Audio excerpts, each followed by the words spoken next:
el que usted reciba aguinaldo, etcétera, es provisión que viene de Dios. No podemos olvidarnos de Dios en cuanto nos cae un 5 en la mano. De veras, y se lo digo con todo el corazón. Precisamente por eso es que luego estamos muy emproblemados, porque no tomamos la atención debida a las cosas adecuadas. Y es parte de lo que hoy quiero platicarle. Y el tema del día de hoy precisamente se llama Combatiendo tus Goliats. Combatiendo tus Goliats. ¿Quién de los que estamos aquí presentes tenemos problemas? Yo creo que todos. Yo creo que todos. Y a veces no es nada más un problema. Tenemos muchos problemas.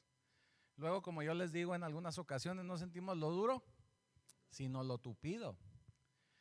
A veces tenemos tantos problemas que no sabemos por dónde enfocar nuestras energías.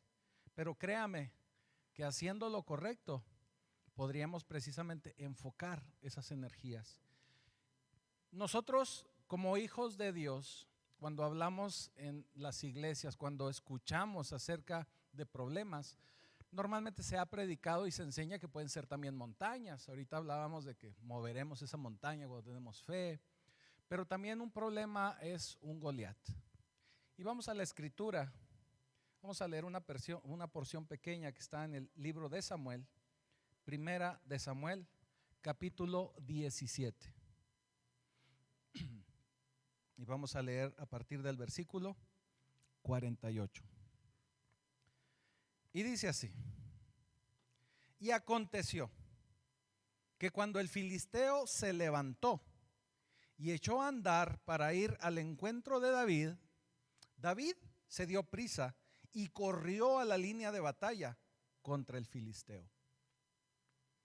Y metiendo David la mano en la bolsa, tomó de allí una piedra y la tiró con la honda e hirió al filisteo en la frente. Y la piedra quedó clavada en la frente y cayó sobre su rostro en tierra. Así venció David al filisteo con honda y piedra, e hirió al filisteo y lo mató, sin tener David espada en su mano. Entonces David corrió, se puso sobre el filisteo y tomando la espada de él, sacándola de su vaina, lo acabó de matar y le cortó con ella la cabeza. Y cuando los filisteos vieron a su paladín muerto, huyeron. Amén. Bendito Señor, bendito Padre Celestial, te damos gracias por esta tu palabra, por esta porción de tu verdad, de tus escrituras, porque sabemos que en toda palabra podemos encontrar dirección, podemos encontrar corrección, podemos encontrar guía. Y ya te damos gracias, Señor, porque sé que harás que cada uno de nosotros guarde esta palabra en su mente, en su corazón, para que la podamos llevar a la práctica y poder ser hacedores de tu palabra. Y ya te damos gracias en el poderoso nombre de Jesucristo. Amén. Así que venciendo nuestros gigantes o combatiendo nuestros gigantes. Esta historia que vemos en 1 Samuel 17, obviamente es la famosa historia de David y Goliat. Usted está muy familiarizado con ella. Yo creo que ha visto hasta caricaturas, ¿verdad?, de David y Goliat. Conoce un tanto bien la historia. Hay mucha gente que le encanta predicar de David y Goliat y como que es algo que tenemos muy presente. Pero ¿qué es un Goliat de nuestra vida? Un Goliat es un problema. Un Goliat es algo gigantesco, porque sabemos y entendemos por la historia que David era un hombre muy alto, muy grande, era un gigante, considerado gigante. Era así como que el sueño de cualquier entrenador de la NBA, porque era muy alto, ¿verdad? Muy probablemente podría haber sido bueno para el básquetbol. Y Goliat es algo enorme que salía y retaba al pueblo de Israel Y el pueblo de Israel le tenía miedo. Salía, me imagino que así agresivo, sudoroso, oloroso, apestoso. Eso los hacía correr aún más. Porque decía, deje usted como se ve y como huele, lo que pica en los ojos. Se crea, para que se ría. Era un gigante que salía y retaba a las tropas de Israel. Y las tropas de Israel le tenían miedo, porque lo veían enorme. Así como Goliat, que intimidaba a Israel, nosotros en ocasiones nos sentimos intimidados por algunos problemas. Hay ocasiones en que tenemos problemas en nuestra vida que los vemos tan grandes que no sabemos cómo abordarlos. A veces necesitamos salirnos un poquito del problema. O habrá gente en nuestra vida que dice, ay, no es para tanto. Pero cuando nosotros estamos metidos ahí en ese problema, para nosotros es un gigante. Goliat es grande, es enorme.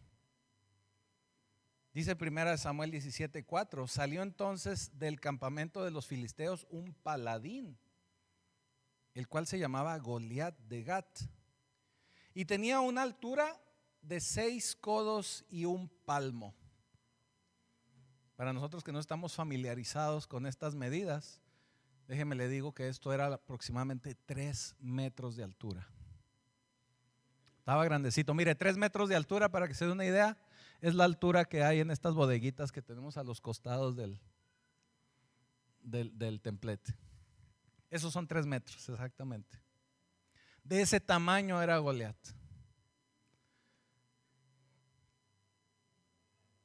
Además, en los versículos 5 y 7 nos dice que usaba una armadura, que esa armadura pesaba aproximadamente 50 kilogramos. Entonces estaba fuerte el chamaco y grandote. Es un problema grande, intimidante.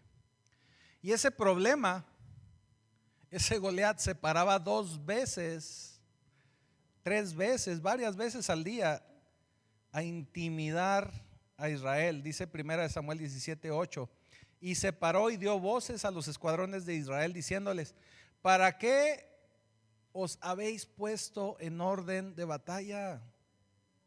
¿No soy yo el filisteo y vosotros los siervos de Saúl? Escojan entre ustedes a un hombre que venga contra mí. No más uno. En el versículo 24 dice, y todos los varones de Israel que veían a aquel hombre huían de su presencia y tenían gran temor. Así son nuestros problemas. No sé si a usted le ha pasado cuando ha tenido ese tipo de problemas, que se levanta en la mañana, se acuerda del broncón que trae y ya se quiere morir, hasta no quiere ni desayunar ni echarse un cafecito con pan, ni un mollete. Porque el problema es grande. A lo mejor se le pasa ahí poquito y luego a mediodía otra vez se acuerda del problemón y ya le echó a perder la sopa, ya el arroz se le batió. Me refiero a que varias veces al día usted piensa en ese problema y lo ve tan grande y lo ve tan amenazador que no sabe qué hacer. Ve el problema y huye de él. Inclusive a veces los problemas nos hacen procrastinar, porque no queremos entrarle al toro por los cuernos, le damos la vuelta al problema y no queremos entrarle al problema. Es algo intimidante y la gente tiembla cuando ve un problema de estos, cuando ve un Goliat. Pero es momento en el que tenemos que tomar valor y enfrentar esos problemas. Porque cuando nosotros tenemos miedo, el miedo nos controla, de verdad. Y el miedo es lo contrario a la fe. Cuando nosotros empezamos a enfrentar o comenzamos a enfrentar miedos, nuestra fe se va disminuyendo. Es más, en ocasiones se nos olvida la fe y todo lo que hemos leído de las Escrituras y todo lo que hemos aprendido de Cristo. Nos olvida todo. Y lo único que vemos enfrente de nosotros es al Goliat. Y tenemos muchos Goliat. Puede haber un Goliat con relación a asuntos médicos que tengamos en nuestra vida, alguna enfermedad. Puede haber un Goliat de acuerdo en nuestras relaciones, en nuestro matrimonio, con nuestros hijos. Ahí puede haber un Goliat. Puede haber un Goliat en nuestro trabajo. Puede haber un Goliat en un aspecto económico. Puede haber un Goliat en muchas partes, en muchos lugares. Y es un problema que no se va, que al contrario de ir, se va y nos reta y nos hace tener miedo. Y lo hace todos los días y lo hace constantemente. Eso hacía Goliat. Pero déjame te digo algo, Pacto Vivo. Si tu problema es un Goliat, sabemos que Goliat va a caer. Sabemos que Goliat va a caer. Y tenemos que confiar en eso porque así lo dice su palabra. Goliat finalmente cayó. Si sabemos que tenemos un Goliat en nuestra vida, un problemón, sabemos que ese problemón va a caer. Ese problemón tiene que caer. Nosotros tenemos que saber que Dios hizo promesas. Dios hizo promesas a su pueblo, al pueblo de Israel. Y esas promesas están vigentes para con nosotros.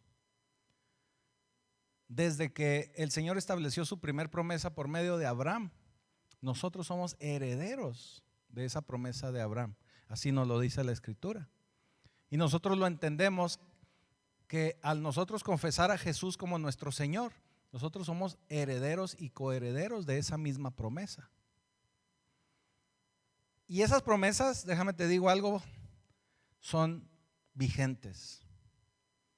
Son vigentes. Pero vamos a regresarnos un poquito a David. David, un chavito, adolescente,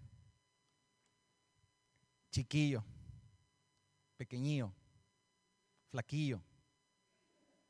No sé qué otros niños tenía, pero así lo veía la gente, lo minimizaban, ¿verdad? Lo veían, no andaba ni en la guerra.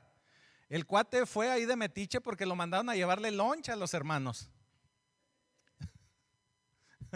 Lo veían muy pequeño para ir inclusive a la guerra. Pero lo que no sabían es que él estaba fortalecido en el Señor. Así que la pregunta aquí es: ¿cómo mató David a Goliat? ¿Cómo fue que lo mató? Esa hermana que... Amén. Usted me puede contestar que lo hizo con una honda y una piedra, ciertamente. Pero tenemos que darnos cuenta que además de esa piedra, de esa honda, que David agarró la honda. Pero David agarró la onda y se dio cuenta que había algo más. Y eso algo más era algo que él tenía con lo que él podía derrotar a Goliat. Él podía derrotar a Goliat. Porque mire, tenemos que entender que una de las reglas de la hermenéutica, y esto usted lo va a aprender ya cuando abramos nuestra escuela del Instituto de Formación Ministerial Pacto Vivo, próximamente.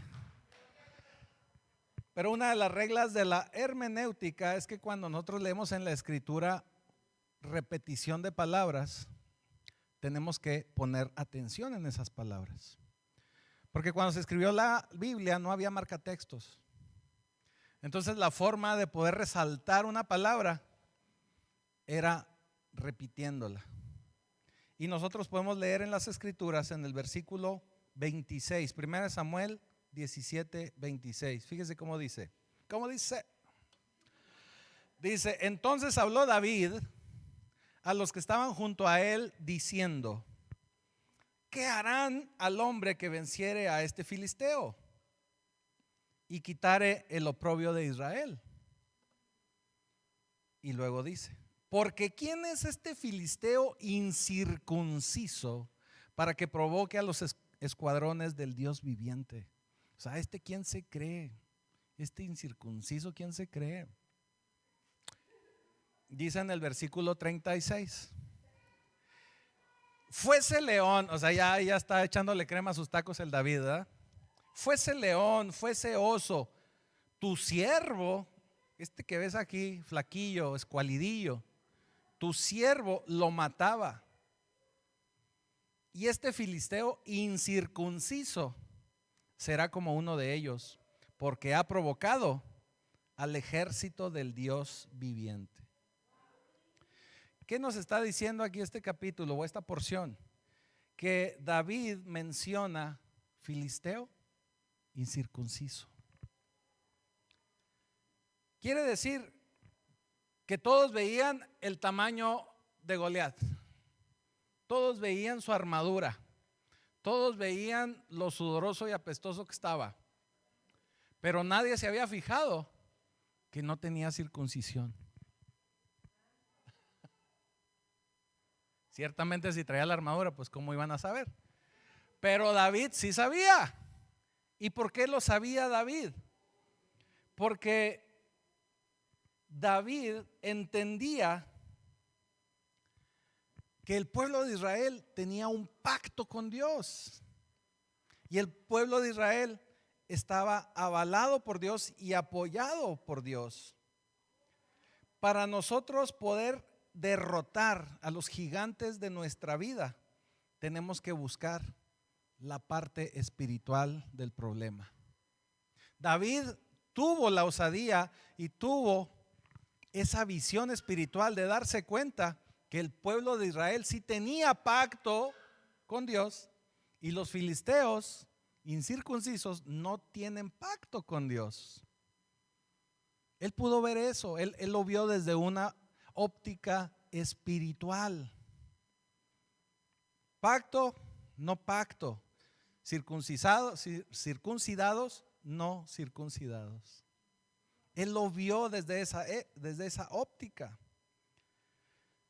La mayoría de las veces no vemos el problema espiritual.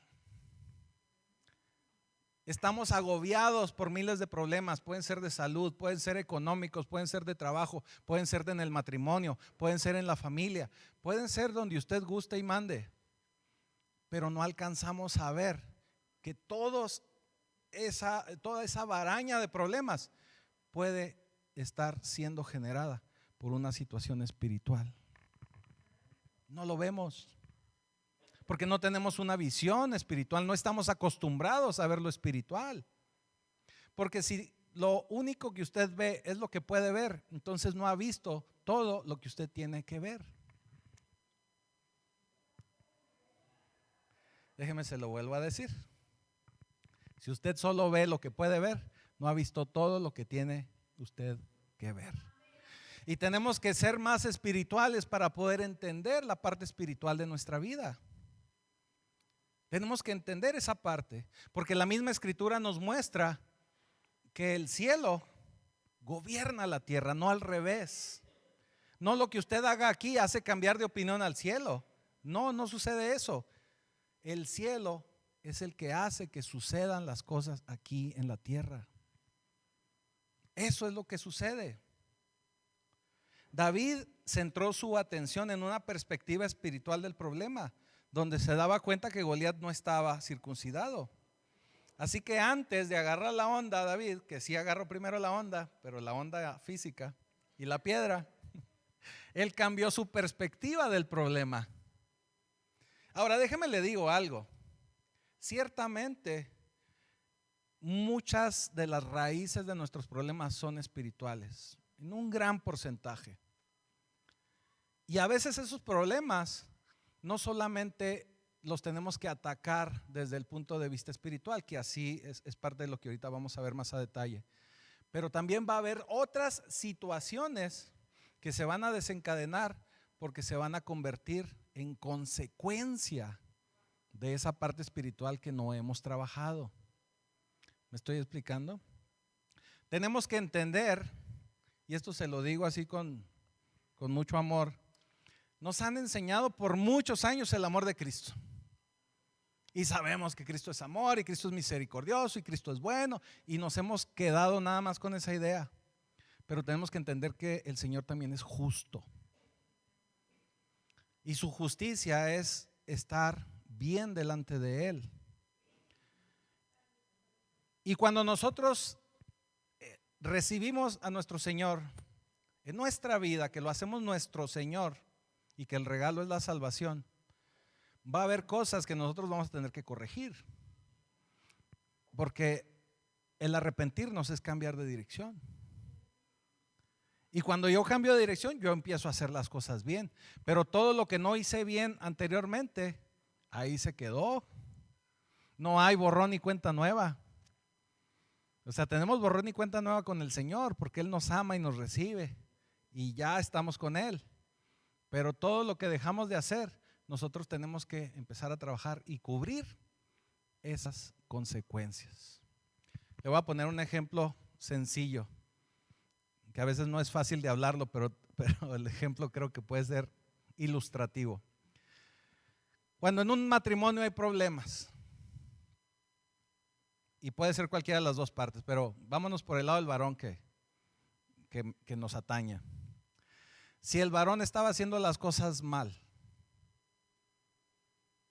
hubo infidelidad, hubo golpes tal vez, hubo situaciones que no debió él haber hecho, pero ya vio la luz, ya recibió a Jesús como su Señor, ya recibió a Jesús como su Salvador, y ya él empezó a cambiar su manera de ser, su manera de vivir.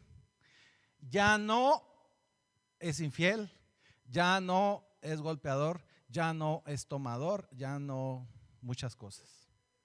¿Sí? Pero yo le puedo asegurar que si él se presenta un día y le dice a la esposa, oye mi amor, es que ya conocí a Cristo, ya soy cristiano, ¿usted cree que la esposa lo va a recibir inmediatamente? Digo, habrá quien sí, ¿verdad? Porque pues hay de todo en la viña del Señor. Pero lo más normal es que le diga, oye, no te creo. Hombre, tenemos 20 años casados y ¿cómo me sales ahora con eso? Digo, por poner una cantidad de números, ¿verdad? Pero pueden ser 5, pueden ser... No te creo. ¿Qué quiere decir? Que hay consecuencias. Entonces, ¿cuál es la consecuencia que yo tengo que vivir? Bueno, pues que ahora mi consecuencia es tener que convencer, dar fruto de que mi cambio es verdadero. ¿Sí me estoy explicando? Por eso hay gente que dice, no hombre, ¿cómo que el Kevin es cristiano? Si era tremendo en la escuela. O sea, hay gente que hace ese tipo de exclamaciones, ¿verdad?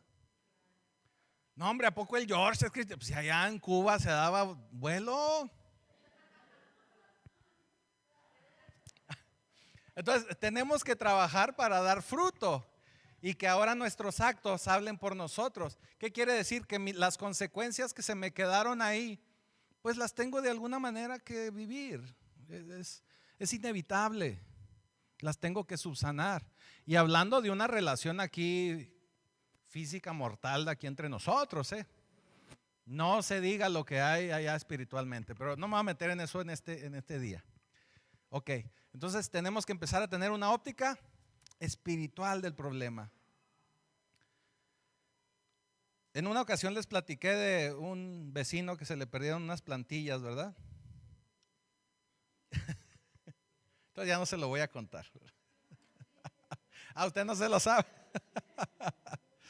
Bueno, esto es para que entendamos y poder entender cómo cambiar nuestra óptica de ver las cosas. Es que yo les platicaba, cuando yo era niño, jugábamos en esos montones de tierra cuando andaban construyendo ahí en el barrio, en las casas. ¿Sí les tocó? O que había arenita, y decían, arenita, y se ponía uno a hacer cuevitas y carreteritas y andaba ahí con los carritos o no. En una ocasión andaba un vecinito que usaba plantillas de esas para corregir el pie. Y anduvimos ahí jugando toda la tarde. Pero al terminar, ya de esas de que le habla a la mamá, pues todos con los zapatos, la ropa, todo lleno de tierra, ¿verdad? Entonces, ¿qué hace uno? Se quita el zapato para sacudir la arena y luego se la vuelve uno a poner y ahí va. Pues eso hizo el vecino. Y que va llegando a la casa y las plantillas, pues allá se quedaron en la arena. Pues vaya y búsquelas porque regrésese y que le ayuden a buscarlas. ¿Para qué anda en la arena? ¿Verdad? Ya saben cómo son las mamás. Pues ya teníamos ahí un muy buen rato. Yo creo que fácil la hora buscando las mentadas plantillas y no salían y no salían. Y de repente que sale la vecina, ¿verdad? Se llamaba Catalina. Sale doña Cata ahí a buscar las plantillas. No, hombre, en cuanto llegó ahí al montón de arena, como en 5 minutos las encontró. Como toda mamada, si voy y las encuentro, ¿qué te hago? Pues fue y las encontró. ¿Cuál fue la diferencia? Que nosotros como niños andábamos buscando unas plantillas, pero ella andaba buscando como 3,000 pesos. Entonces la óptica y la prioridad era diferente. Para nosotros eran unas plantillas, hombre, ay, si no las encontramos no le hace. No, para ella era importante. Para ella eran 3,000 pesos. Digo, no sé cuánto hayan costado en aquel entonces, pero era caro. Entonces tenemos nosotros que encontrar una visión adecuada y obviamente espiritual para poder combatir nuestros Goliat, nuestros problemas. Y yo le puedo asegurar que el Señor nos va a dar una salida. Así que tenemos que empezar a trabajar en nuestras situaciones espirituales para poder avanzar en nuestras situaciones terrenales. Muchos de los problemas que tenemos es porque centramos nuestra atención en lo físico y nunca volteamos a ver nuestra parte espiritual. ¿Qué quiere decir nuestra parte espiritual? Si yo estoy mal con Dios y no hago las cosas como Dios me pide que las haga, nunca voy a lograr corregir otras áreas de mi vida. ¿Sí me estoy explicando? Miren, en una ocasión en una reunión aquí de varones, yo les preguntaba a los varones, porque para esto no se necesita ser muy mecánico, pero digo mecánico de ser alguien que repara autos. Pero cuando nosotros tenemos un auto y vemos que las llantas del automóvil empiezan a gastar chueco, ¿qué es lo que nos damos cuenta? Que le falta alineación al carro. ¿Sí me explico? Vemos la llanta toda chueca y luego desgastada de un lado. ¿Qué necesita suceder? Alinear el carro. Porque habrá gente que, no, pues le compro otras llantas. Y le puede comprar otras llantas. Pero al cabo de un tiempo va a volver a gastar chueco.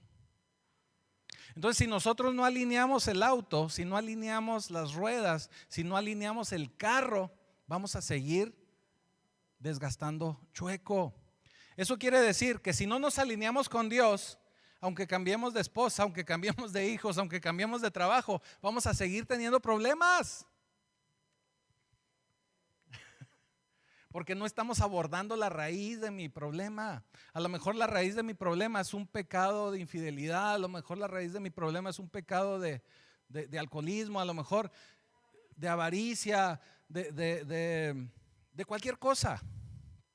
A lo mejor ese es mi problema, ese es mi pecado. Y como no lo abordo, pues voy a seguir teniendo el mismo problema, esté donde esté. ¿Sí me estoy explicando? Los problemas van a seguir estando como en nube. Voy a seguir viendo Goliaths y gigantes en todas partes. Pero no quiero hacer mi parte de alinearme con Dios. Es por eso que vemos cristianos de 15, 20, 30 años en el evangelio y siguen teniendo las mismas broncas. No quiere decir que venir a Cristo se acaben los problemas. No me malentiendas, tampoco es eso. Pero tenemos que alinearnos para ir evitando tener situaciones, problemas y consecuencias. Tenemos que abordar nuestra parte espiritual. Tenemos que entender que lo que David vio delante de Goliat fue un problema que representaba pacto con Dios. Y cuando yo estoy en pacto con Dios, el estar en pacto significa que yo tengo que cumplir con ese pacto. Eso significa alinearme al pacto y alinearme a Dios. ¿Sí? Si estoy en pacto y no cumplo con mi parte del pacto, pues estoy gastando la llanta chueca. Me estoy saliendo del pacto. Entonces, si yo estoy en Cristo, estoy en un pacto. Pero si sigo saliéndome del pacto, pues voy a seguir teniendo problemas. Voy a seguir gastando la llanta chueca y voy a seguir viendo Goliaths en todas partes. David se dio cuenta que los filisteos, Goliat, no tenía pacto con Dios. Y esto es algo muy interesante porque nos habla de algo teológico, y teología es entender cómo se mueve el Señor. Y para el Señor, pacto es algo definido como un vínculo de relación divinamente ordenado. ¿Qué quiere decir? Que tenemos una relación, o que debemos tener una relación con Dios, y eso está ordenado y definido por Dios. Yo les he hablado aquí y estuvimos hablándolo hasta en el seminario de matrimonios, como cuando nosotros nos casamos, estamos en un pacto. Por eso la mayoría de las parejas de los matrimonios buscan casarse en la iglesia delante de Dios. Ahora, no saben la responsabilidad que eso contrae, porque están estableciendo un pacto divino delante de Dios. Y luego cuando nosotros nos desalineamos, andamos buscando un juez, o sea, andamos buscando a un hombre para que nos separe de algo que Dios estableció. Eso no puede ser. Por eso la misma palabra de Dios dice: lo que ha unido Dios, que no lo separe el hombre. Y no se refiere a que llegue alguien externo y lo separe, se refiere a nosotros mismos. Somos los que nos desalineamos de Dios y terminamos separando las cosas. Así que el pacto es un mecanismo a través del cual permitimos que Dios entre y obre en nuestra vida. Tenemos nosotros que establecer ese pacto con Dios. Lo tenemos, pero tenemos que hacerlo válido. Y déjeme le explico algo. En Cristo estamos en ese pacto. Es un pacto nuevo, es un pacto vivo. Es vivo porque está vigente. Hay un pequeño problema. Hay muchísima gente, y usted sabe que yo eso lo hablo con toda claridad. Hay muchísima gente en muchas iglesias que están en pacto, sí, cierto. Recibieron a Jesús. Le dijeron: Señor, te recibo como mi Señor. Ese es pacto. Están en pacto, pero no están dentro del pacto. ¿Qué quiere decir? Si yo me compro un paraguas, una sombrilla, si las conocen, ¿verdad? Por allá estaba una. Si yo me compro un paraguas, es para protegerme de la lluvia o del sol, si usted quiere, si no está lloviendo, del sol. Y yo me compro el paraguas, yo me compro el pacto, o yo estoy dentro del pacto, pues ya tengo mi paraguas. Pero si no lo abro, me voy a seguir mojando. O si abro el paraguas, pero yo estoy parado de otro lado, también me voy a mojar. ¿Qué quiere decir? Si estoy en pacto, tengo que estar dentro del pacto. Tengo que estar cubierto en el pacto. Tengo que estar protegido en el pacto. Así que por eso es que vemos tanto cristiano, tanta gente en Cristo sin protección, mojándose, llenos de broncas, asoleados, teniendo el pacto ahí en su mano, pero no lo pueden hacer válido porque no lo abren. Y a veces no lo abren porque no queremos tomar nuestras responsabilidades. Porque dejar un pecado requiere trabajo y requiere esfuerzo de nosotros. ¿Sí me estoy explicando? Nos han enseñado que yo: Señor, quítame, Padre Santo, quítame este alcoholismo, güey. Espera. Y luego le ofrecen otra cosa. No, es que el Señor no ha querido porque mira, me lo ofrecieron. ¿Sí me estoy explicando? Estamos esperando que Dios lo haga y nos quitamos de esa responsabilidad. El Señor cumple, el Señor promete, pero nosotros tenemos que cubrir y cumplir nuestra parte. Señor, quítame esta situación, vamos a decir, la bebida. Ok, pero si me ponen una, yo me tengo que esforzar en no volver a caer, resistir, hacerlo. No, muchas gracias.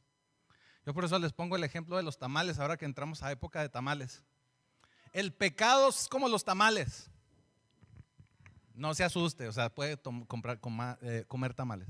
Déjeme, le pongo el ejemplo. ¿A qué me refiero con que el pecado es como el tamal? Cuando usted va a una posada, a una reunión y mira, hay tamalitos y no, hombre, bien ricos, hasta se me antojaron unos de los del hermano allá, Juan Carlos. Sí, aleluya, sí. Ilumínalo, Señor. Le ofrecen el tamal.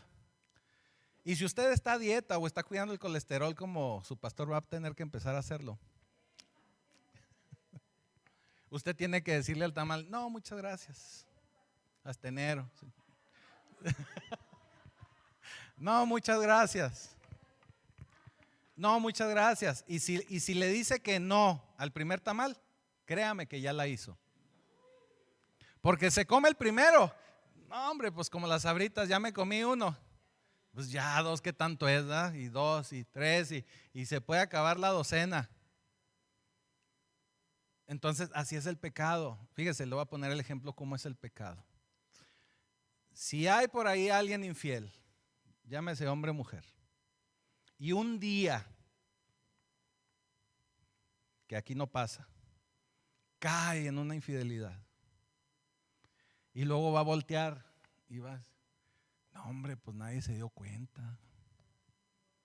¿Qué cree que va a pasar? Va otra vez. Por eso le digo que es como el tamal. Si se lo come una vez, se va a comer dos, o se va a comer tres, o no sé cuánto se vaya a comer.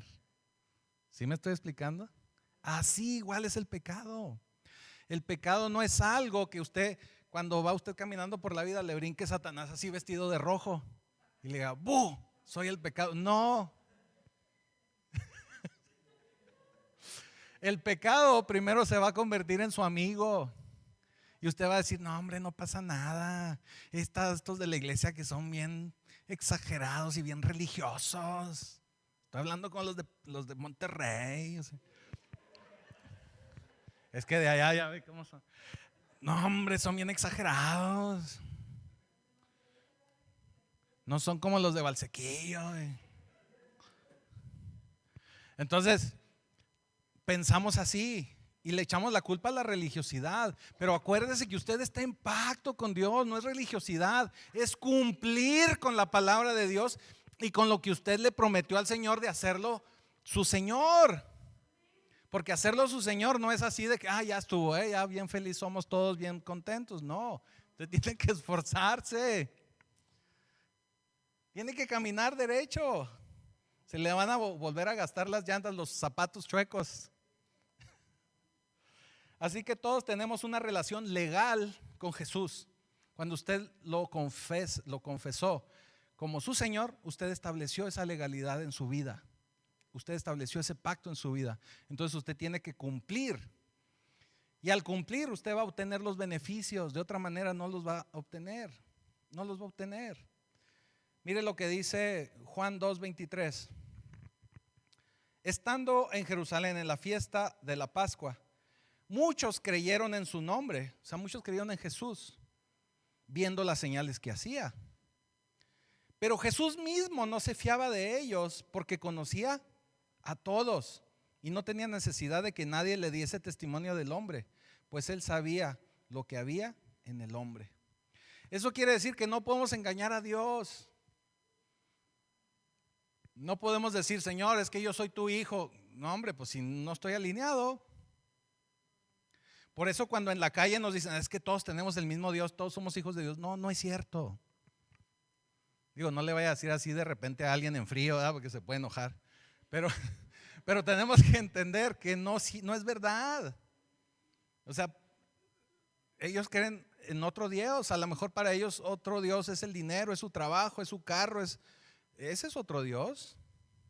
Si no le dan prioridad a Dios, como debe de ser y como dice su palabra, entonces el Dios es otro.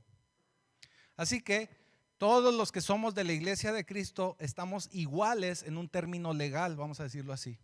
Todos tenemos vida eterna, todos hemos tenido perdón de pecados, pero no somos iguales a la hora de los términos del empoderamiento por la cruz. ¿Sí me estoy explicando? Traducido en otras palabras, por eso muchas oraciones se quedan sin contestar, porque no tenemos el poder, no tenemos la autoridad. y por mucha gente que se la pase ore y con las rodillas desgastadas, los pantalones rotos, no van a contestar su oración. No van a contestar. Porque no estamos en legalidad con Dios, no estamos en pacto con Dios. Imagínese un marido que no trata bien a su esposa y que se la pasa orando porque es de la iglesia. ¿Usted cree que sus oraciones son escuchadas? No, ahí lo dice mi tocayo Pedro. Trate a su esposa como vaso frágil para que sus oraciones no tengan estorbo. ¿Qué quiere decir? Que no está alineado. Y si no está alineado, sus oraciones no van a ser escuchadas. Así que ni se desgaste. Si no quiere corregir su pecado, pues ni ore tampoco. Pues ¿para qué se cansa? Mejor póngase a ver una serie de Netflix. No se crea, no me haga caso. Alíñese con el Señor. Alíñese con el Señor, es lo que tenemos que hacer. Mire, yo ayer escuchaba a una persona orar. Y lo más triste es que era un pastor, No es de aquí. No es de aquí. No. Es que me tocó ir a mí, déjeme le platico, me tocó ir a mí a un evento de oración donde estuvieron varios pastores presentes. Y esa persona así con todo el performance del mundo, ¿verdad? Porque luego somos muy buenos para hacer mucho show, ¿verdad? Señor, danos la autoridad porque tenemos que derrotar a las potestades, o sea, pidiendo autoridad.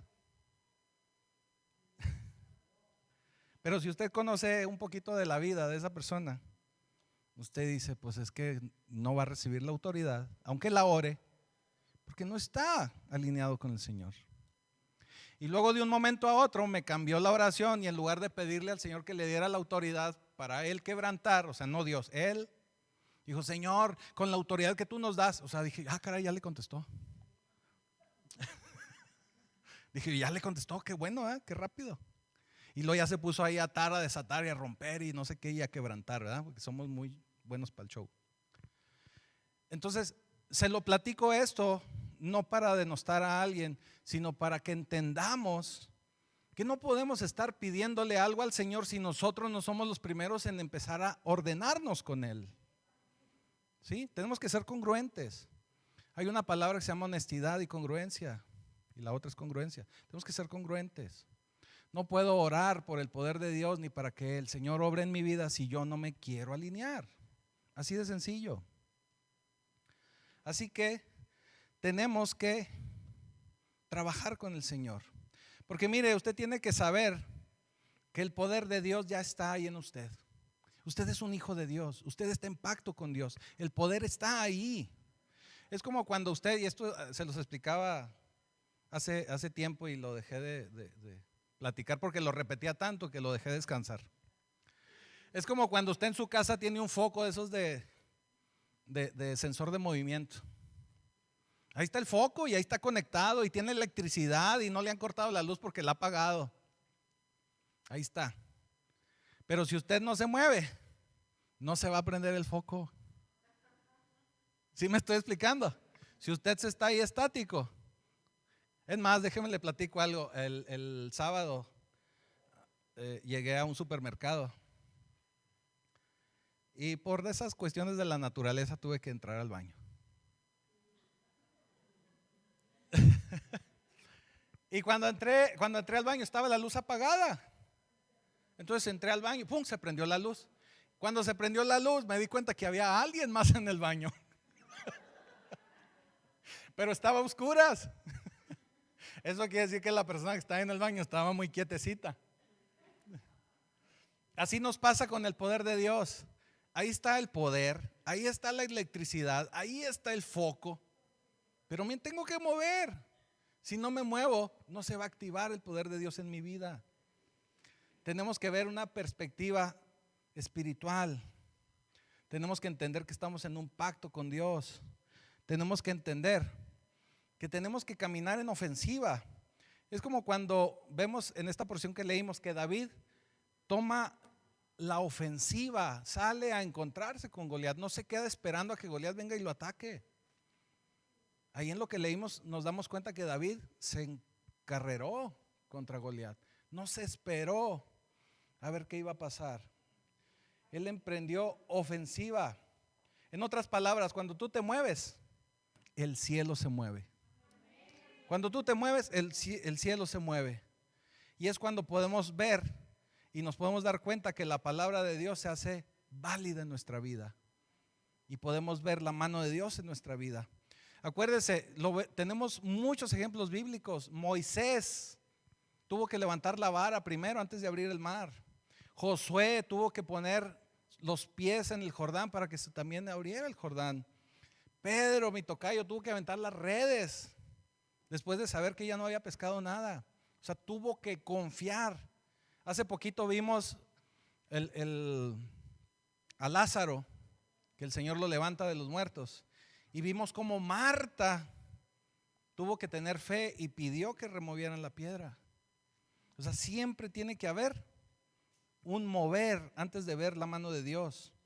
Dios quiere verte caminar por fe, no hablar por fe. Quiere verte mover por fe, no quiere palabras de fe. Quiere ver tu vida por fe, no que tus labios se muevan en fe. ¿Sí me estoy explicando? Tenemos que movernos. Hay muchísima gente predicando del Señor y es pura teología, puras ideas y mucho conocimiento académico, pero no hay un conocimiento verdadero, real, de vivencia delante del Señor. Así que esto es como el detector, el foco. Tenemos que movernos. Así que tenemos que tener estrategias. Y ya con esto voy cerrando, porque tenemos Santa Cena. Mire, el Señor le va a dar la estrategia para acabar con esos Goliaths. Este es un ejemplo que yo siempre les pongo también y me gusta mucho. Porque en los deportes usted puede encontrarse los manuales y puede encontrarse las reglas del deporte y aprender cómo se juega un deporte. Puede ser béisbol, puede ser fútbol americano, el que sea. Ese es el manual del deporte. Aquí nos dice las reglas, aquí nos dice cómo se mueven, aquí nos dice cómo se juega. Pero para poder vivir las estrategias o entender las estrategias, tengo que meterme al dugout, tengo que meterme al vestidor para poder aprender las jugadas de ese equipo. ¿Sí me estoy explicando? Yo me puedo saber todas las reglas del fútbol americano, pero para entender una jugada tengo que estar en los vestidores. ¿Qué quiere decir? Que Dios tiene secretos y Dios tiene cosas que le va a revelar únicamente a usted. Pero usted tiene que ir a buscar de Él, tiene que entrar en intimidad, tiene que entrar en oración con Él. Y créame que cuando haga eso, el Espíritu Santo le va a dar pensamientos divinos y le va a dar pensamientos para que usted encuentre la solución a sus problemas. O le va a ir dando revelación de qué otras cosas de su vida tienen que ordenarse delante de Él para Él poder actuar en su vida. ¿Okay? Ahora, otro secreto que le voy a dar. Cuando usted se acerca a Dios y dependiendo de la naturaleza del problema que usted está enfrentando, usted tiene alrededor de 85 nombres diferentes de Dios. Y me acordé por lo que decía la hermana Meli ahorita, que decía: ¿quién es nuestro proveedor? Jehová Jireh. Entonces, si su problema es de provisión, si su problema es de escasez, usted tiene que hablarle y orarle a Jehová Jireh. Si su problema es de médico, un problema médico de salud, usted tiene que orarle a Jehová Rafa. Y así a cada uno de los nombres de Dios. Por eso Él nos da tantos nombres. Para el Señor es importante los nombres. Acuérdese que hay muchas personalidades ahí bíblicas que el Señor mismo les cambió el nombre precisamente para darles destino, para empoderarlos. Si vemos eso, que Él lo hace para con nosotros, pues con más razón nosotros tenemos que invocar a ese Dios con ese nombre específico. Es como cuando a Moisés le dijo: yo soy el que soy. Porque ahí se refería a ese Dios de pacto que estaba delante de su pueblo. Así que vamos a resumir rápidamente, porque ya sé que le platiqué muchas cosas. Número 1, tenemos primero que identificar a nuestro Goliat.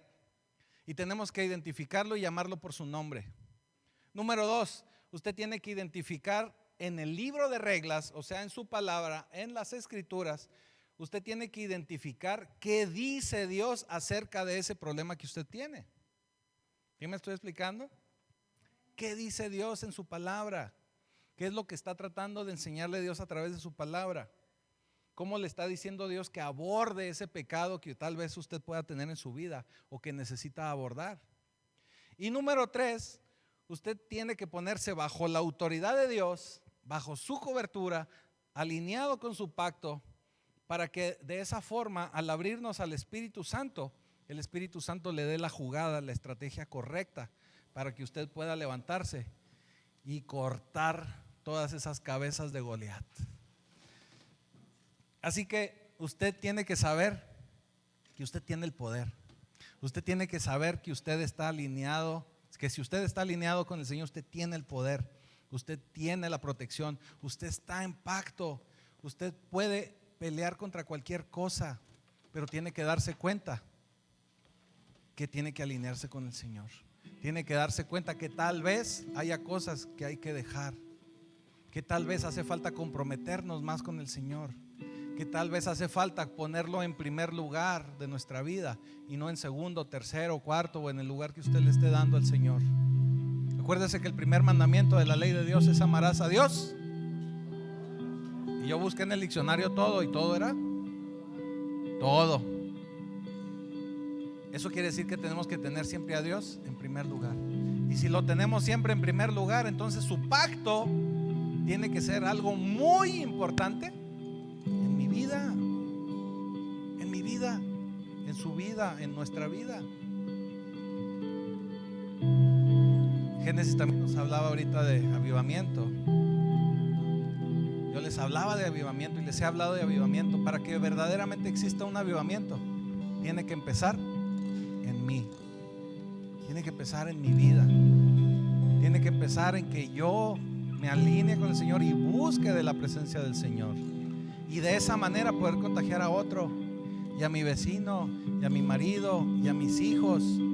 Si yo quiero que el Señor sea el Señor de mi casa, tengo que llevar a toda mi familia a un verdadero encuentro con el Señor.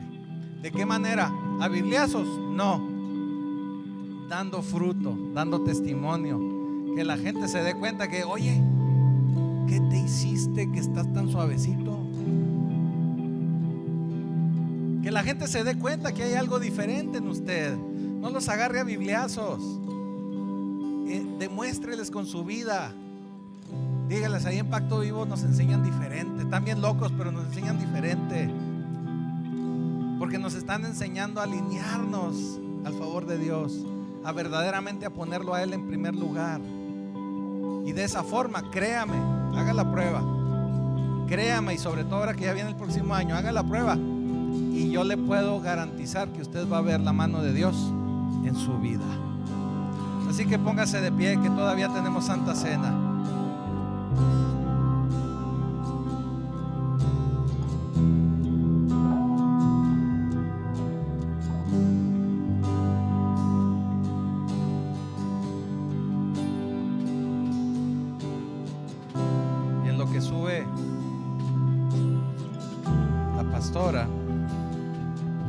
Usted tiene que saber que el tomar la Santa Cena representa ese pacto en el que estamos, porque es validar nuevamente ese pacto que hemos establecido con Cristo por medio de su cuerpo y de su sangre. Así que no se quede nadie sin tomar la Santa Cena, de verdad. O sea, no estamos hablando de nada religioso, es dejar que Cristo actúe en nuestra vida. Y se lo voy a explicar así. Yo sé que nos han enseñado que para tomar Santa Cena tienes primero que hacer esto, y luego tienes que pararte de manos, y luego tienes que caminar no sé cuántas y dar 2 vueltas. No. Si usted se da cuenta, bíblicamente la Santa Cena es eso: establecer un pacto con el Señor.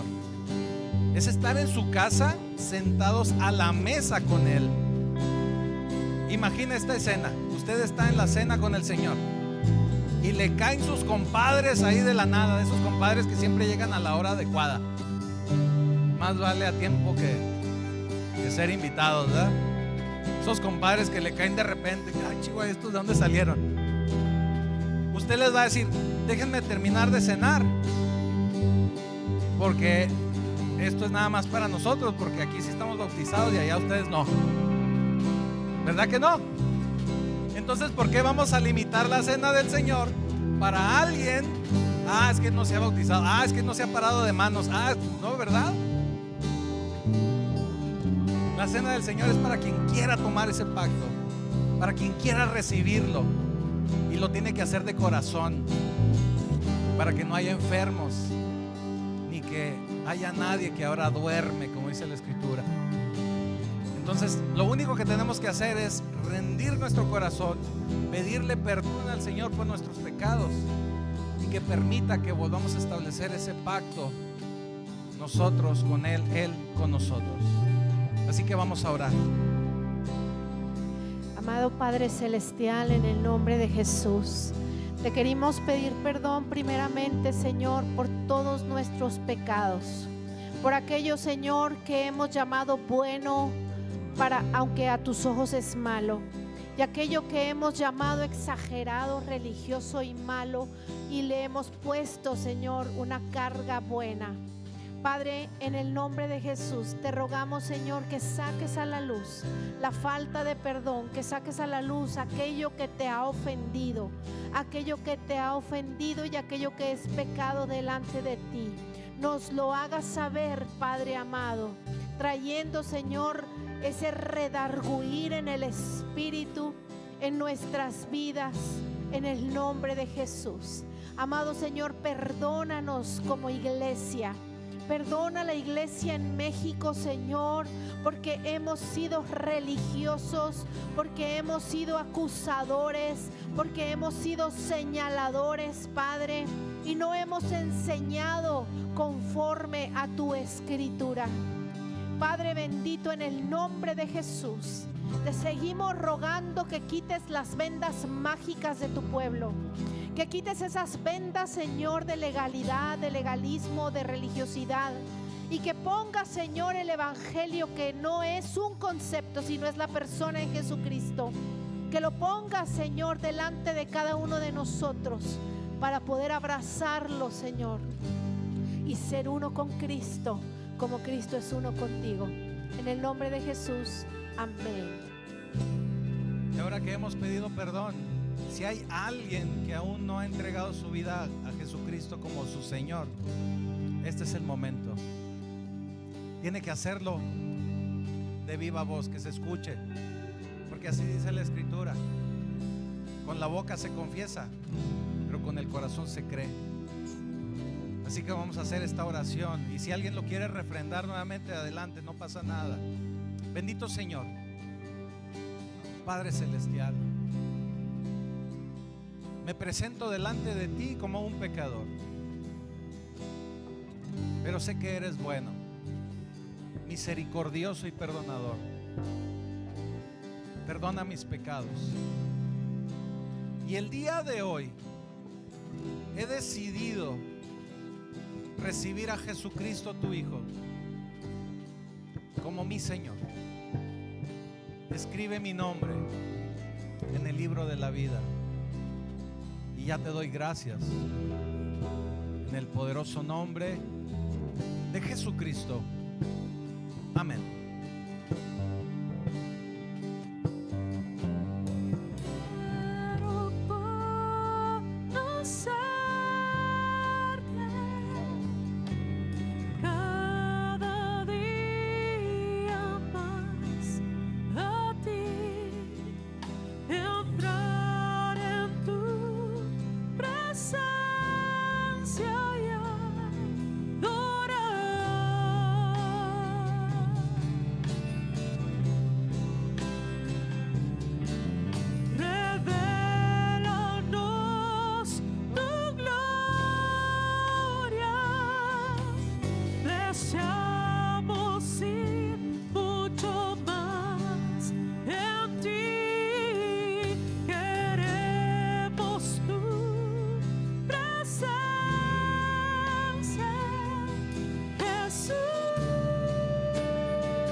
Señor. Cada día más a ti, entrar en tu presencia y adorar.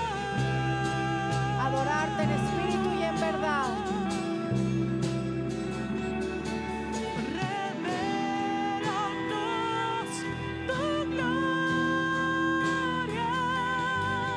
deseamos ir mucho más en ti, queremos tu presencia,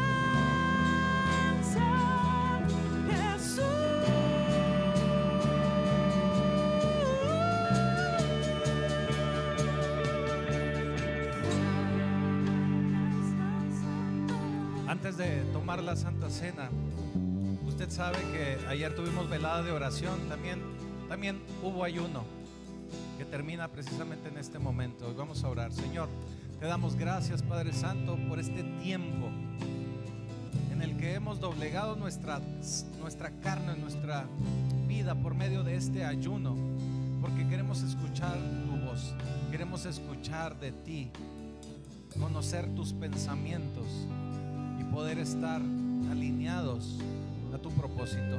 Te damos gracias por este tiempo, te damos gracias por escuchar nuestras oraciones y sabemos, Señor, que tú harás en tu tiempo, como tú lo has establecido, que se haga tu voluntad y no la nuestra. Y ya te damos gracias en el poderoso nombre de Jesús. Amén y amén. Y dice la palabra,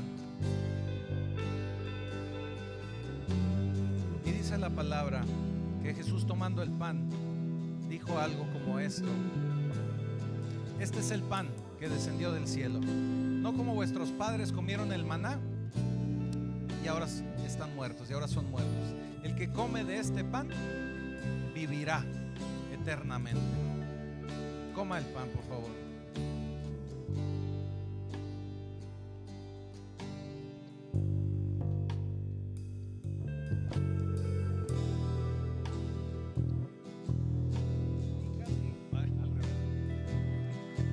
Casi todo, te disculpe, y casi todo es purificado según la ley con sangre, y sin derramamiento de sangre no se hace remisión de pecado. Mas si andamos en luz, como Él está en luz, tenemos comunión entre nosotros, y la sangre de Jesucristo su Hijo nos limpia de todo pecado. Tome el vino.